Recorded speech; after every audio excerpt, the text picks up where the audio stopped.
Welcome back to the Wandering Naturalist podcast of Three Rivers. I'm Angela, she, her. And I'm Brandon, he, him.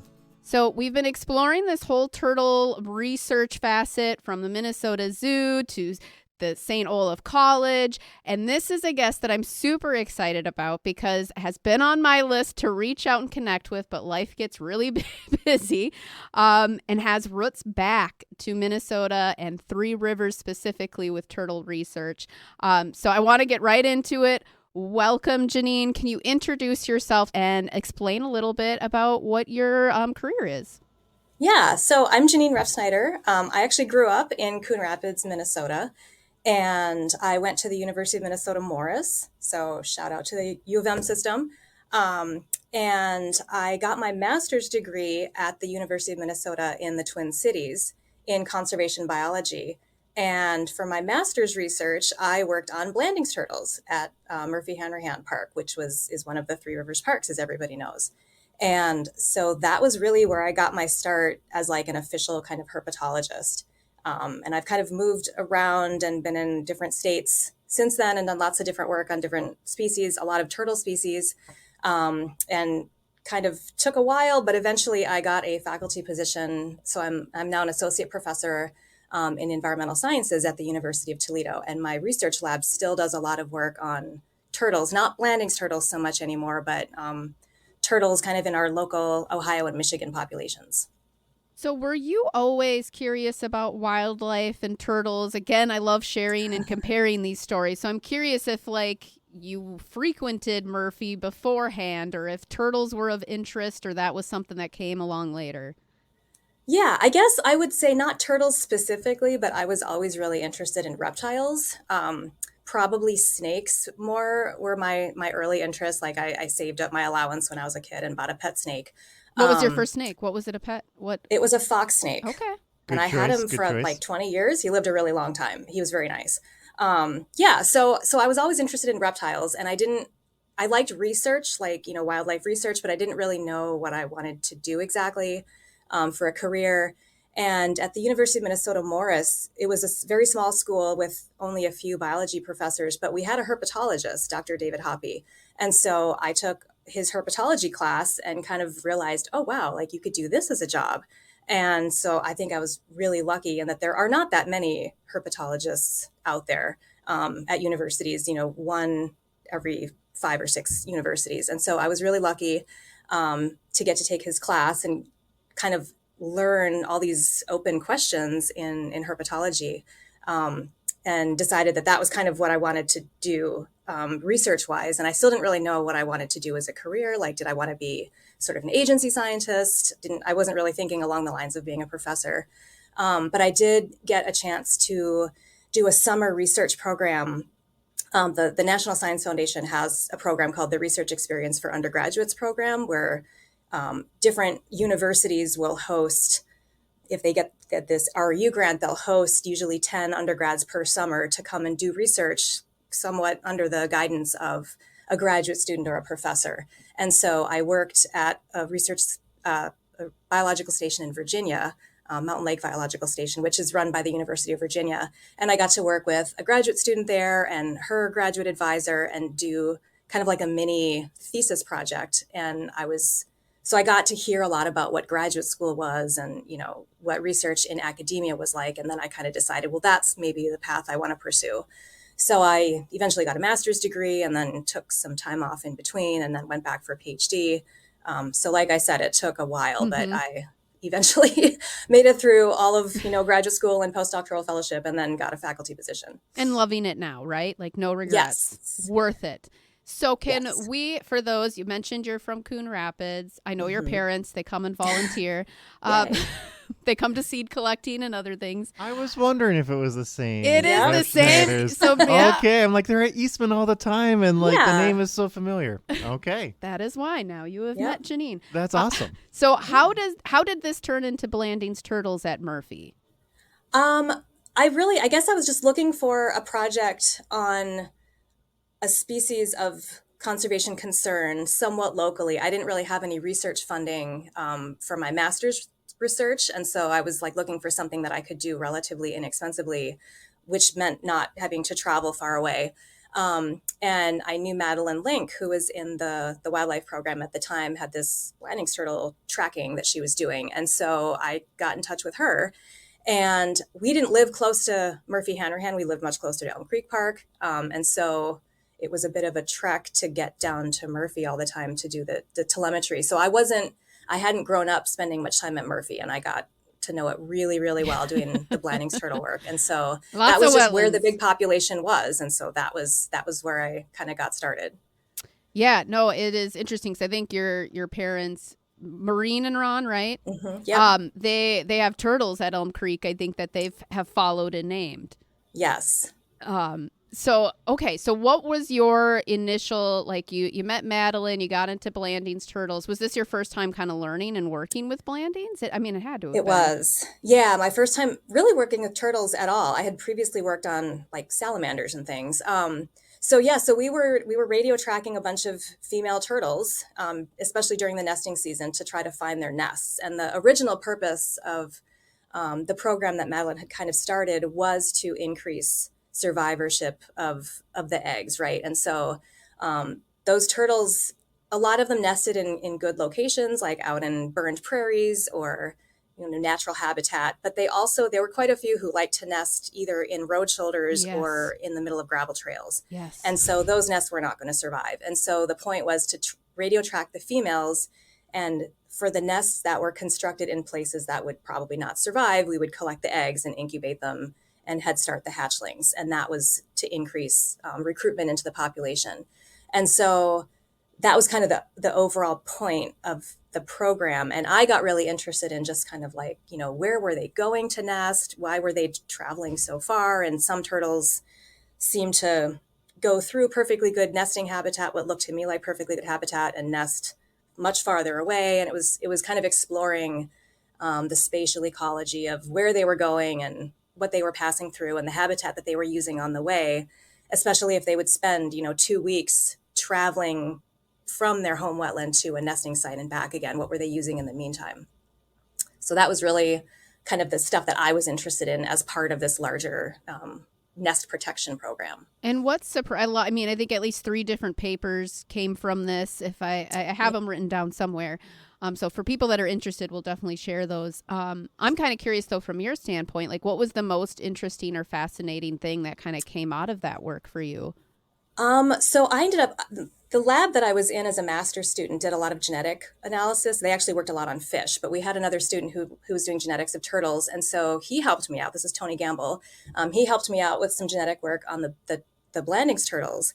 And what we ended up doing was taking little tissue samples from all of the hatchlings that we, got out of the nests after we protected them, and comparing those to the tissue samples from the moms. And we were able to do paternity analysis of these clutches. We didn't know who the exact fathers were, but we could tell how many fathers contributed to each clutch.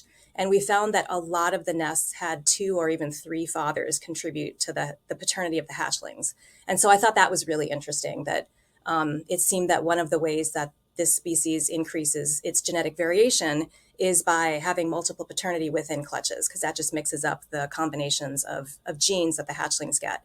So that was really interesting. And that was kind of my first foray into genetic work. And so now you have your own research lab, which I just think is so cool, the Refsnider lab. So anything that you're doing in your lab now that you kind of, taking over, like I'm guessing that gave you a pretty good inkling of like, yes, this is what I want to do and continue doing. So I'm curious what you're doing in your current lab and how any of that kind of, you're not working with Blanding's anymore. So happy to keep talking about Blanding's, but I'd love to hear about some of your current research in the lab. Yeah, so we have taken some of the techniques that we learned with the Blanding's turtles, like radio tracking nesting females really intensively at night during the nesting season, and we're applying that to other species in this area, rare species. So we have a new project that we're just starting this season on spotted turtles, which are these lovely they're smaller than painted turtles, and they're very speckled. They're really beautiful little turtles.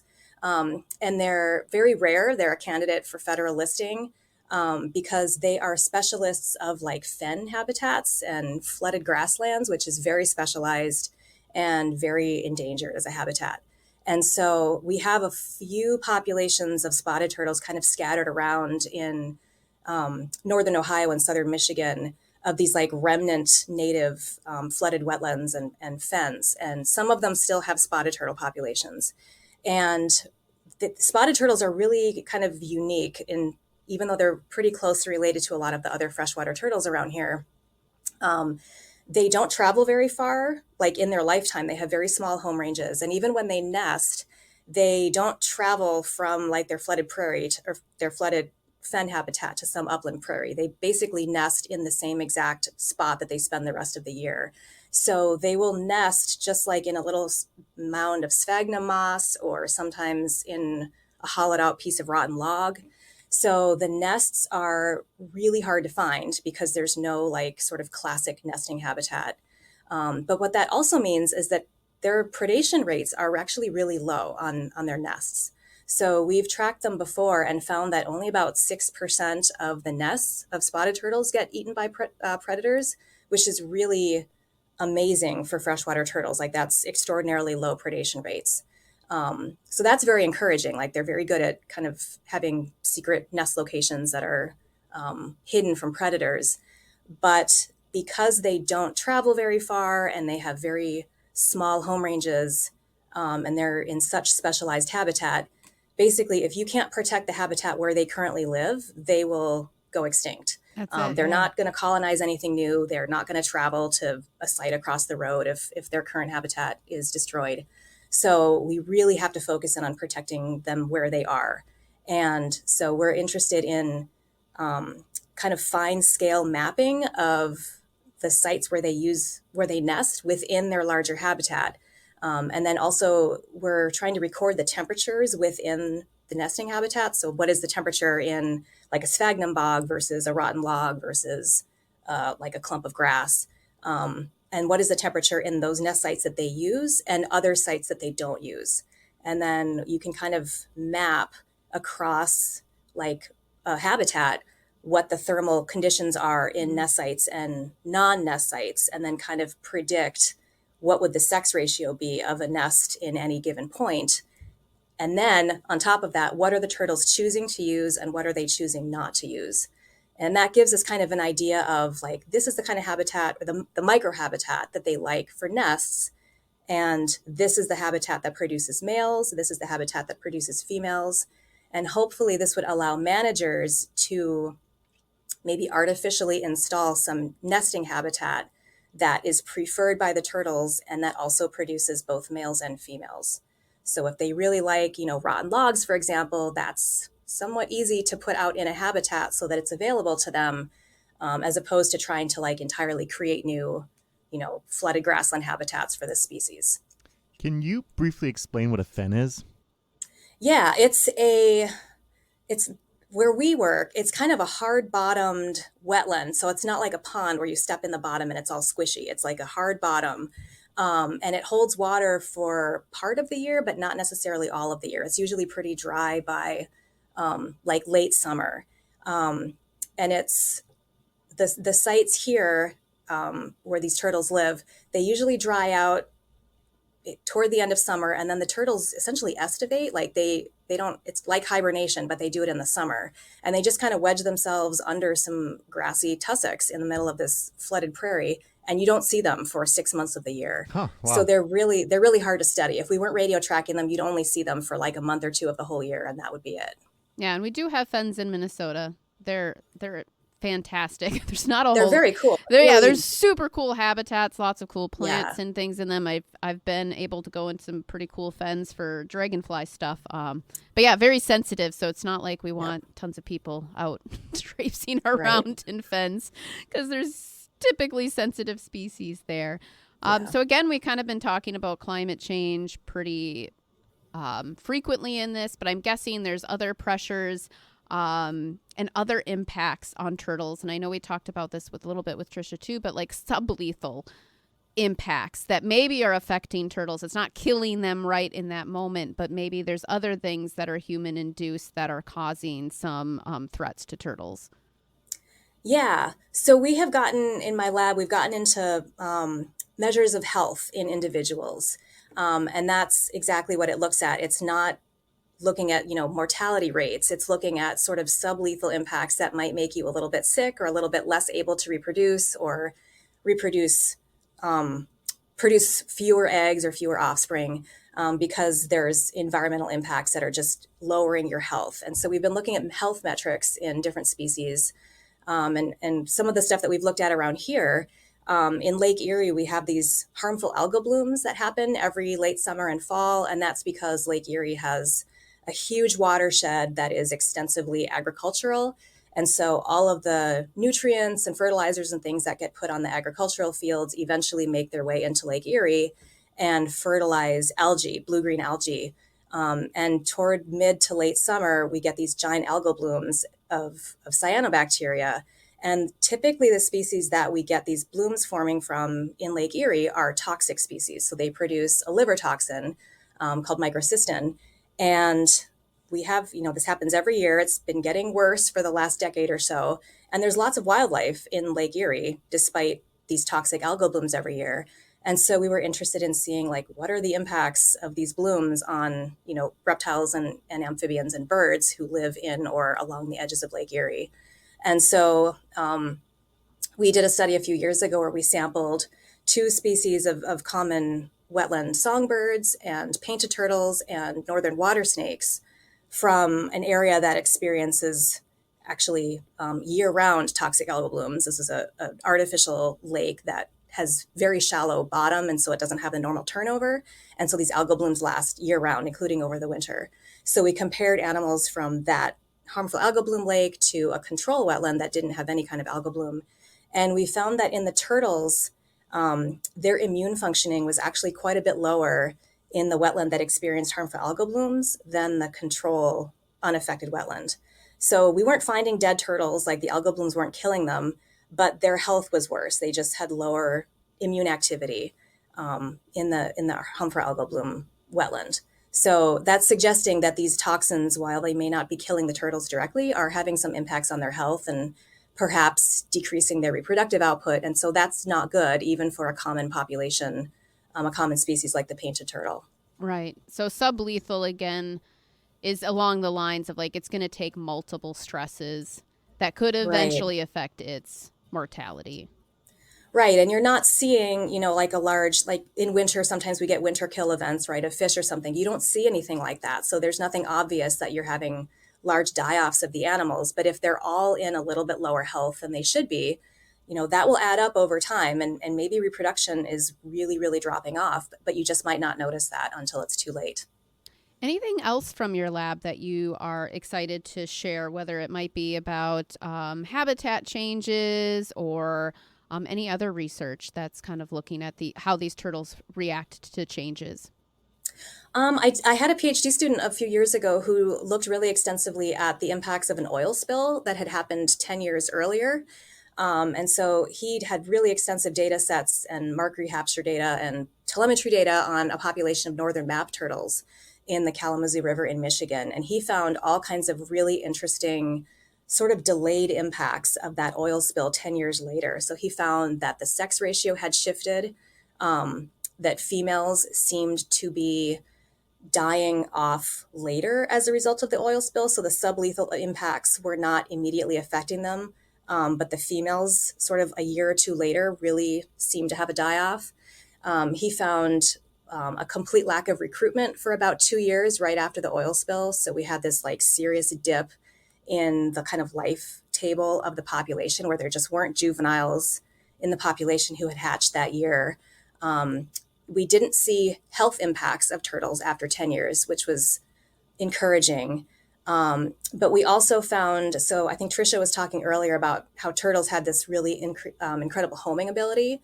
We saw that in these map turtles where right after the oil spill, one of the things that responders did was to capture turtles out of the oiled part of the river and take them, 20, 30, 40 kilometers away and release them in unoiled parts of the river in the hopes that they would, stay there while the oil spill got cleaned up.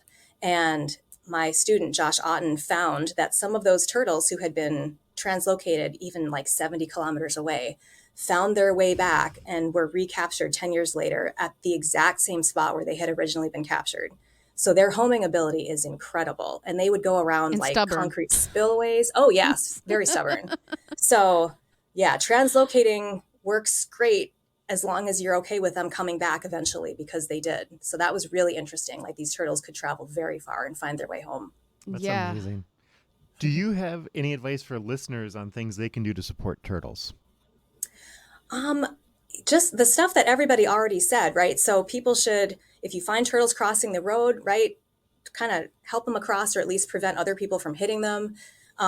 Keep your yard kind of as natural as possible. If you have turtles who like to come up and nest in your yard, then definitely kind of keep an eye out for them and protect their nests against predators, because that's a huge problem.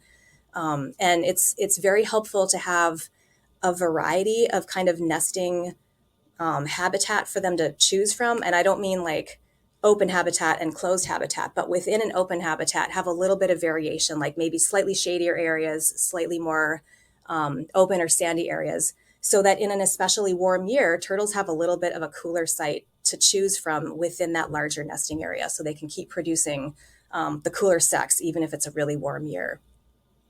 Yeah, that's something that we're definitely thinking of as land managers. And you mentioned a lot of this research is trying to help inform land managers so that we can know what to do, whether it is something as simple as like, an old decaying log, or whether it's creating these micro habitats. I think there's something we're really looking at fine tuning. So I'm really appreciative of that research.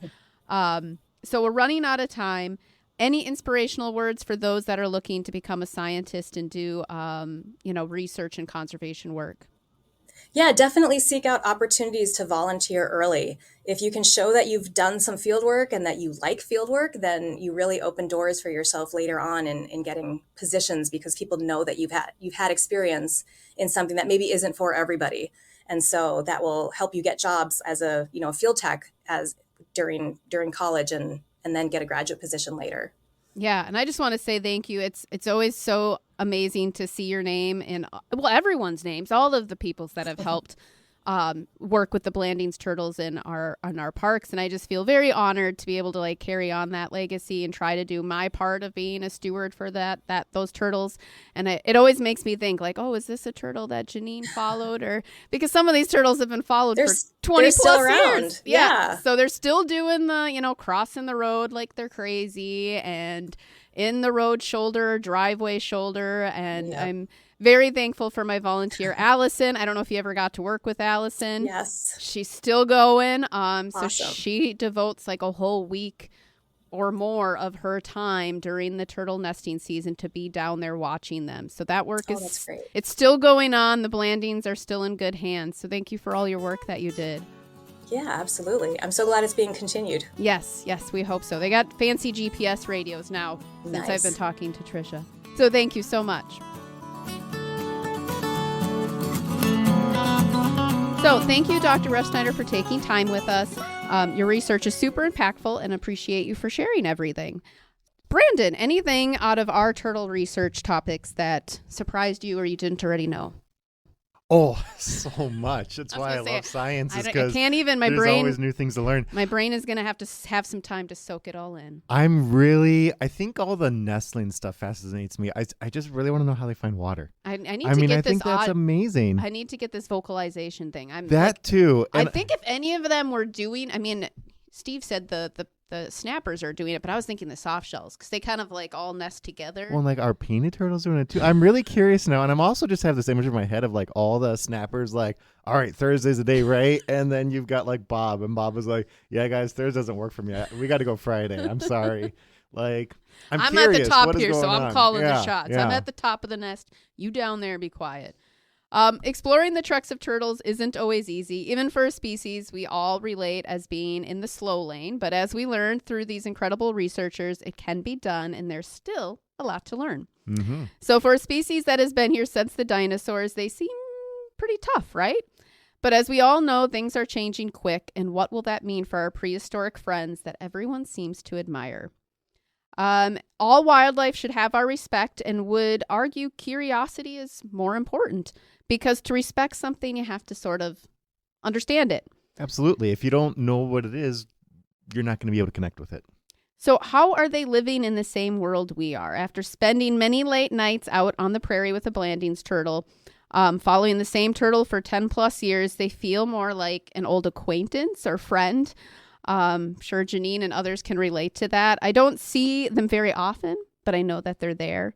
And exploring their long lives, how far they can journey, and many of their amazing adaptations. I feel honored to like have that rare glimpse into their lives when they do come up and I track them. Again, it feels a bit stalkery. So it's probably not mutual that I'm an acquaintance and friend. But I really treasure it. And it's something that I really enjoy doing as part of my job. Yeah, I've helped a little bit when we used to still look for Blandings turtles at Elm Creek Park Reserve, and it gets buggy and it gets hot at night. But being out there and watching the turtles and seeing the thunderstorm off in the distance, and it's pure magic. Yeah, it's really, really amazing. But yeah, there's certain moments where I'm like, hurry up, come on. Or if they are one that's wandering around like for multiple nights, then I tend to get a little bit. I've got a class early in the morning I got to teach. Can you hurry this up, wrap it up. So check out the Minnesota Zoo, Minnesota DNR, the Herpetology Society of Minnesota, Herp Mapper. There's lots of things that you can tap into to learn more, report sightings, protect location information to prevent poaching. So this calls out to people on social media and why you'll get a tap from me. If you're posting something about these turtles in our parks, I will ask it to be taken down. Go slow for turtle crossings. Again, we put those signs up for you, not the turtles, and not to be stolen either. All of our turtle signs get stolen. The turtles don't choose where to cross based on where you put the signs? No. Really? No, I know. We need to work on that, though. So thank you to our generous guests for sharing their turtle research and journeys to becoming scientists. Dr. Markle, Dr. Friedberg, and Dr. Refsnider. I feel so grateful to know of your work and hopeful for inspiring our future scientists. If you have questions on turtles and the research shared, please reach out. Let us know. Maybe share your own story around how turtles impact you. We would love to hear it. And you can do this on our Facebook page or Instagram, the Wandering Naturalist Podcast of Three Rivers Park District. You can also look for more information about turtles by typing in Turtle Treks in the search function on those social media pages. We have lots of additional information to share. We'd love for you to see it. And we would love to hear your stories about turtles. If you want to give us feedback, ask questions, see when Ange and I are doing in-person events, they're on those pages, but you can also email us at wanderingnaturalist@threeriversparks.org. And please leave us a review wherever you downloaded this podcast from. Share it with your friends. That helps our podcast reach more people, and it also helps us know, yeah, we're doing okay, or hey, maybe we should change this thing.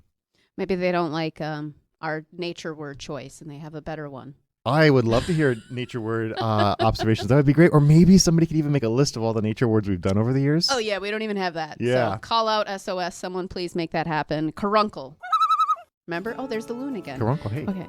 A special thanks to Tom Knisley for arranging interviews and Monica Roshwater for guest outreach, Emily Thompson for guest support, and a shout out, as always, to our amazing social media for posting on both Facebook and Instagram.